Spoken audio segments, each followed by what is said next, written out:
ಕೋಲಾರ ಲೋಕ ಅಖಾಡದಿಂದ ಕಣಕ್ಕಿಳಿತಾರ ಕೆಎಚ್ ಮುನಿಯಪ್ಪ. ತವರು ಕ್ಷೇತ್ರ ಕೋಲಾರಕ್ಕೆ ಮತ್ತೆ ವಾಪಸ್ ಹೋಗೋ ಸಾಧ್ಯತೆಗಳಿದ್ದಾವೆ.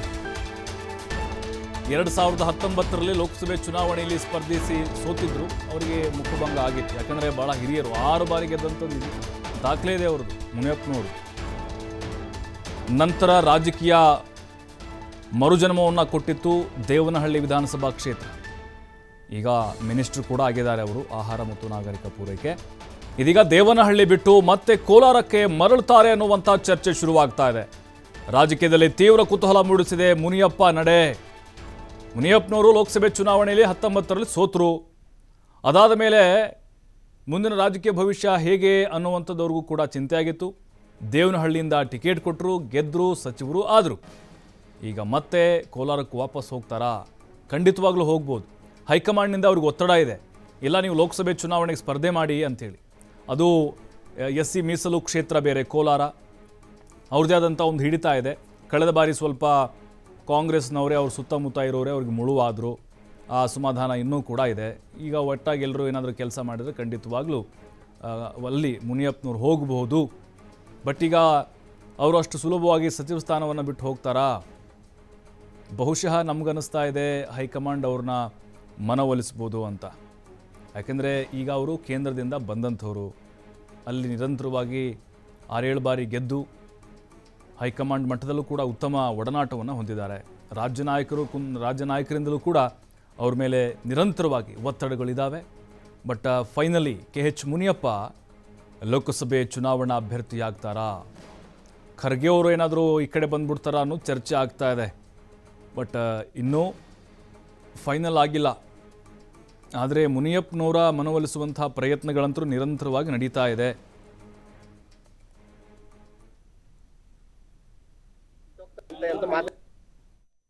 ದೇವನಹಳ್ಳಿ ಬಿಟ್ಟು ಹೋಗಲ್ಲ, ಹೈಕಮಾಂಡ್ ತೀರ್ಮಾನಕ್ಕೆ ಬಿಟ್ಬಿಡೋಣ. ಹಂಗಾರೆ ಬಿಟ್ಟು ಹೋಗ್ತೀರಂತಾರ ಸರ್? ಎಲ್ಲ ಬಿಟ್ಟು ಹೋಗಲ್ಲ ನಡಪ, ಬಿಟ್ಟು ಹೋಗ್ತಾರಂತೆ ಅಂತ ಮಾತಾಗಳಿದೆ ಸರ್. ದೇವನಹಳ್ಳಿ ಬಿಟ್ಟು ಹೋಗಲ್ಲ, ಹೈಕಮಾಂಡ್ ತೀರ್ಮಾನಕ್ಕೆ ಬಿಟ್ಬಿಡೋಣ. ಹಂಗಾರೆ ಬಿಟ್ಟು ಹೋಗ್ತೀರಂತಾರ ಸರ್? ಎಲ್ಲ ಬಿಟ್ಟು ಹೋಗಲ್ಲ ನಡಪ. ಮತ್ತಷ್ಟು ಮಾಹಿತಿ ಸುರೇಶ್ ಬಾಬು ನೀಡ್ತಾರೆ. ಸುರೇಶ್ ಬಾಬು, ಮುನಿಯಪ್ಪನವ್ರು ಹೋಗಲ್ಲ ಅಂದರೂ ಕೂಡ ಹೈಕಮಾಂಡ್ ಒತ್ತಡ ಹೇರಿ ರಾಜ್ಯದ ನಾಯಕರು ಡಿಮ್ಯಾಂಡ್ ಮಾಡಿ ಅವ್ರನ್ನ ಕಳಿಸ್ಕೊಡ್ಬೋದಾ ಅಂತ?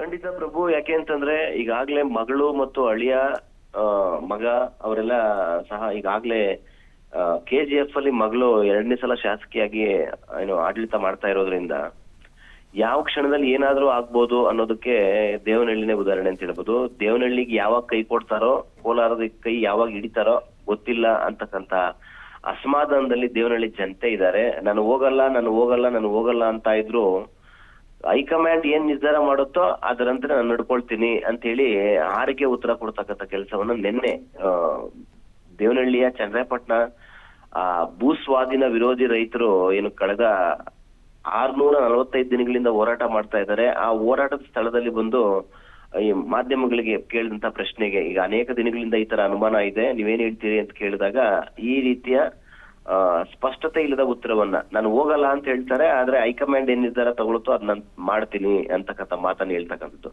ಯಾಕೆ ಅಂತಂದ್ರೆ ಕಳೆದ 6 ಸಲ ಕೋಲಾರದ MP ಆಗಿ ಅವರು ರಾಜಕೀಯ ಅನುಭವ ಹೊಂದಿರತಕ್ಕಂಥದ್ದು. 2019ರ ಲೋಕಸಭಾ ಚುನಾವಣೆಯಲ್ಲಿ ಮುನಿಸ್ವಾಮಿ ಅವರ ವಿರುದ್ಧ, ಬಿಜೆಪಿಯ ಮುನಿಸ್ವಾಮಿ ಅವರ ವಿರುದ್ಧ ಕೆಎಚ್ ಮುನಿಯಪ್ಪ ಸೋಲ್ತಾರೆ. ಮುಖ್ಯವಾಗಿ ಶಿಡ್ಲಘಟ್ಟ ಮತ್ತು ಚಿಂತಾಮಣಿ ಆ ಭಾಗದ ಅಂದ್ರೆ ಚಿಕ್ಕಬಳ್ಳಾಪುರ ಮತ್ತು ಅಖಂಡ ಕೋಲಾರ ಜಿಲ್ಲೆಯಲ್ಲಿ ಇರ್ತಕ್ಕಂಥ ಚಿಂತಾಮಣಿ ಮತ್ತು ಶಿಡ್ಲಘಟ್ಟ ಈಗ ಅವರು ಕೋಲಾರ ಲೋಕಸಭಾ ಕ್ಷೇತ್ರಕ್ಕೆ ಸೇರ್ತಕ್ಕಂಥ ಪ್ರದೇಶಗಳು. ಅಲ್ಲಿ ದೊಡ್ಡ ಮಟ್ಟದಲ್ಲಿ ಕೆಎಚ್ ಮುನಿಯಪ್ಪಗೆ ಹಿನ್ನಡೆ ಆಗುತ್ತೆ. ಚಿಂತಾಮಣಿಯಲ್ಲಿ ತುಂಬಾ ಲೀಡ್ ಇದ್ದದ್ದು ಚಿಂತಾಮಣಿಲೇ. ಆ ಚಿಂತಾಮಣಿಯಲ್ಲಿ ಏನು ಪ್ರೆಸೆಂಟ್ ಹಾಲಿ ಸಚಿವರಿದ್ದಾರೆ MC ಸುಧಾಕರ್, ಅವರ ಕ್ಷೇತ್ರದಲ್ಲಿ ಹಿನ್ನಡೆ ಆಗುತ್ತೆ. ಈ ಯಾವುದೇ ರೀತಿಯ ಅಂದ್ರೆ 6 ಸಲಗಳಿಂದ ಸೋಲರಿಯದ ಸರ್ದಾರ್ನಂತೆ ಕೋಲಾರದ ಭದ್ರಕೋಟೆ, ಕಾಂಗ್ರೆಸ್ನ ಭದ್ರಕೋಟೆ ಮಾಡ್ಕೊಂಡಿದ್ದಂತಹ ಕೆಎಚ್ ಮುನಿಯಪ್ಪಗೆ 2019ರ ಲೋಕಸಭಾ ಚುನಾವಣೆಯಲ್ಲಿ ಬಿಜೆಪಿ ಸೋಲುಡುತ್ತೆ. ಅಂದ್ರೆ ಕಾಂಗ್ರೆಸ್ನ ಕೆಲವು ನಾಯಕರುಗಳೇ ಕೆಎಚ್ ಮುನಿಯಪ್ಪ ಅವರಿಂದ ಏನು ಕೆಲಸಗಳಾಗ್ತಾ ಇಲ್ಲ, ಜನರನ್ನ ವಿಶ್ವಾಸಕ್ಕೆ ತೆಗೆದುಕೊಳ್ತಾ ಇಲ್ಲ, ಸ್ಪಂದಿಸ್ತಾ ಇಲ್ಲ, ಅವರು ಸಹಜವಾಗಿ ನಿಂತ ರೀತಿ ಅವರು ಆಡಳಿತ ಮಾಡ್ತಾ ಇದ್ದಾರೆ ಅನ್ನೋ ಅಸಮಾಧಾನ, ಕಾಂಗ್ರೆಸ್ ನಾಯಕರುಗಳ ಅತೃಪ್ತಿ ಏನೋ ಒಂದ್ ಕಡೆ ಕೆಎಚ್ ಮುನಿಯಪ್ಪ ಸೋಲಿಗೆ ಕಾರಣ ಆಯ್ತು. ಯಾವಾಗ್ಲೂ ಸೋಲ್ದೇ ಇದ್ದಂತಹ KH ಮುನಿಯಪ್ಪ 2019 ಚುನಾವಣೆಯಲ್ಲಿ ಸೋತಾಗ ಅವರು ರಾಜಕೀಯ ಜೀವನದಿಂದ ನಿವೃತ್ತಿ ಹೊಂದ್ತಾರೆ ಅಂತೇಳಿ ಹೇಳಲಾಗ್ತಾ ಇತ್ತು. ಆದ್ರೆ ಅಲ್ಲೂ ಸಹ ಹೈಕಮಾಂಡ್ ನಿರ್ಧಾರ ಮಾಡಿ ಅವರನ್ನ ರಾಜ್ಯ ರಾಜಕಾರಣಕ್ಕೆ ಕರ್ತರಬೇಕು ಅಂತೇಳಿ ಕರೆತಂದು ದೇವನಹಳ್ಳಿ ನಿಲ್ಲಿಸಿ 2023 ವಿಧಾನಸಭಾ ಚುನಾವಣೆಯಲ್ಲಿ KH ಮುನಿಯಪ್ಪ ದೇವನಹಳ್ಳಿ ಶಾಸಕರಾಗಿ ಮೊದಲ ಬಾರಿಗೆ ಬೆಂಗಳೂರು ಗ್ರಾಮಾಂತರ ಜಿಲ್ಲೆಗೆ ಸಚಿವರಾಗಿ ಅವರು ಈಗ ಆಹಾರ ಮತ್ತು ನಾಗರಿಕ ಸರಬರಾಜು ಸಚಿವರು ಮತ್ತು ಬೆಂಗಳೂರು ಗ್ರಾಮಾಂತರ ಜಿಲ್ಲೆ ಉಸ್ತುವಾರಿ ಸಚಿವರಾಗಿರ್ತಕ್ಕಂಥದ್ದು. ಆದ್ರೆ ಏನು ಕೆಲಸಗಳು ಮಾಡ್ತಾ ಇಲ್ಲ, ಮತ್ತೆ ಸೇಮ್ ಅದೇ ರೀತಿ ಅದೇ ಹಳೆ ಹಾಡು ಅದೇ ರಾಗ, ಜನರಿಗೆ ಸ್ಪಂದಿಸ್ತಾ ಇಲ್ಲ ಅಂತಕ್ಕಂಥ ಅಸಮಾಧಾನ ಇದೆ. ಈಗಾಗ್ಲೇ ಏನು ದೇವನಹಳ್ಳಿಯ ಅಂದ್ರೆ ಚಿಕ್ಕಬಳ್ಳಾಪುರ ಲೋಕಸಭಾ ಕ್ಷೇತ್ರ ಮತ್ತು ಕೋಲಾರ ಅಟ್ಯಾಚ್ ಆಗಿರೋದ್ರಿಂದ ಕೋಲಾರದಲ್ಲಿ ಹೇಗಾದ್ರೂ ಮಾಡಿ ಈಗ 12ರಿಂದ 13 ಸಚಿವರುಗಳನ್ನ ಹಾಲಿ ಸಚಿವರುಗಳನ್ನ ಉಸ್ತುವಾರಿ ಸಚಿವರುಗಳು ಯಾರಿದ್ದಾರೆ ಅವರನ್ನ ಅವರವರ ಸ್ವಕ್ಷೇತ್ರಗಳಿಗೆ ಕಳಿಸಿ ಹೇಗಾದ್ರೂ ಮಾಡಿ ಅಲ್ಲಿಂದ ಗೆಲ್ಸ್ಕೊಳ್ಳೇಬೇಕು. ನಾವು ಸುಮಾರು 16ರಿಂದ 17 ಸೀಟುಗಳನ್ನ ಕಾಂಗ್ರೆಸ್ ಗೆಲ್ಲಬೇಕು ಅಂತಕ್ಕಂತಹ ಗಟ್ಟಿ ನಿರ್ಧಾರ ಮಾಡಿರುವಂತದ್ದು ಮತ್ತು ಯಾರ್ಯಾರು ವಿಶ್ವಾಸದಲ್ಲಿದ್ದಾರೆ, ಯಾರ್ಯಾರು ಗೆಲ್ಸ್ಕೊಬರ್ಲಿಕ್ಕೆ ತಾಕತ್ತಿದೆ ಅವರನ್ನ ಅಲ್ಲಿ ನಿಲ್ಲಿಸಿ ಗೆಲ್ಸ್ಕೋಬೇಕು ಅಂತಕ್ಕಂತಹ ನಿಟ್ಟಿನಲ್ಲಿ ಕಾಂಗ್ರೆಸ್ ಹೈಕಮಾಂಡ್ ಈಗ ಗಟ್ಟಿ ನಿರ್ಧಾರ ಮಾಡಿರತಕ್ಕಂತ ಹಿನ್ನೆಲೆ ಈ ಆಧಾರಗಳ ಮತ್ತು ಈ ಅಂಶಗಳನ್ನ ಗಮನಿಸಿದಾಗ ದೇವನಹಳ್ಳಿಗೆ KH ಮುನಿಯಪ್ಪ ಅವರು ಕೈ ಕೊಡ್ತಾರೆ. ಮತ್ತೆ ಕೋಲಾರ ಲೋಕಸಭಾ ಕ್ಷೇತ್ರದಲ್ಲಿ ನಿಂತು ಕೋಲಾರದ ಕೈ ಹಿಡಿತಾರೆ ಅಂತಕ್ಕಂಥ ಮಾತುಗಳಿದೆ. ಆದ್ರೆ ಮುನಿಯಪ್ಪ ಅವರನ್ನ ಕೇಳಿದಾಗ ಸ್ಪಷ್ಟವಾಗಿ ನಾನು ಹೋಗಲ್ಲ ರೀ ಅಂತ ಹೇಳ್ತಾರೆ. ಆದ್ರೆ ಹೈಕಮಾಂಡ್ ಏನ್ ನಿರ್ಧಾರ ಮಾಡುತ್ತೋ ಅದನ್ನೇ ನಾನು ಮಾಡ್ತೀನಿ ಅಂತ ಹೇಳಿ ಹೇಳ್ತಕ್ಕಂಥದ್ದು. ನನ್ ರಾಜಕೀಯನೇ ಬೇಡ, ನನ್ ಏನ್ ಈ ಸಹವಾಸನೇ ಬೇಡ, ನನ್ಗೆ ವಯಸ್ಸಾಗಿದೆ, ನನ್ಗೆ ಬರಲ್ಲ ಅಂತ ಹೇಳಿದ್ರು ಹೈಕಮಾಂಡ್ ಈಗ ಒತ್ತಾಯ ಮಾಡಿದ ಮೇಲೆಗೆ ನಾನು ದೇವನಹಳ್ಳಿಗೆ ಬಂದು ನಿಂತ್ಕೊಂಡೆ ಅಂತ ಹೇಳಿ ಹೇಳ್ತಕ್ಕಂಥ KH ಮುನಿಯಪ್ಪ ಈಗ್ಲೂ ನಾನು ಹೋಗಲ್ಲ ಅಂತ ಅನ್ಕೊಂಡು ಯಾವಾಗ ಹೈಕಮಾಂಡ್ ಗಟ್ಟಿಯಾಗಿ ನೀವು ಹೋಗ್ಲೇಬೇಕು, ನಿಲ್ಕೊಳ್ಳೇಬೇಕು, ಗೆಲ್ಲೇಬೇಕು ಅಂತ ಹೇಳಿ ಹೇಳಿದಾಗ ಮತ್ತೆ ಅವರು ದೇವನಹಳ್ಳಿ ಕೈ ಕೊಟ್ಟು ಕೋಲಾರ ಕೈ ಹಿಡಿತಾರಾ ಅಂತಕ್ಕಂಥ ಪ್ರಶ್ನೆ ಯಕ್ಷ ಪ್ರಶ್ನೆಗೆ ಹೈಕಮಾಂಡೇ ನಿರ್ಧಾರ ಕೊಡ್ಬೇಕಿದೆ ಪ್ರಭು. ಥ್ಯಾಂಕ್ ಯು ಸುರೇಶ್ ಬಾಬು ಮಾಹಿತಿಗಾಗಿ.